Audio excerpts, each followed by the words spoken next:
হ্যাঁ, আমরা গরিব হতে পারি, কিন্তু কোনো জিনিস কিনে সবার সাথে ভাগ করেই খাই।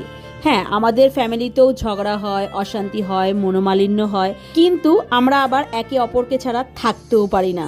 হ্যাঁ, এরই নাম হয়তো ফ্যামিলি। ফ্যামিলি যার মানেই তো হলো সবকিছু ভাগ করে নেওয়া, সেটা দুঃখ কষ্ট হোক বা কোনো খুশির মুহূর্ত হোক। ফ্যামিলিকে ছাড়া আমরা প্রত্যেকটা মানুষই কিন্তু অসম্পূর্ণ। কারণ যতই বন্ধু বান্ধব আর যাই থাকুক না কেন, বিপদে পড়লে কিন্তু সবার প্রথমে ফ্যামিলি পাশে এসে দাঁড়ায়। তাই হাজার ব্যস্ততার মাঝেও কিন্তু আমাদের অবশ্যই ফ্যামিলির জন্য টাইম বার করা উচিত।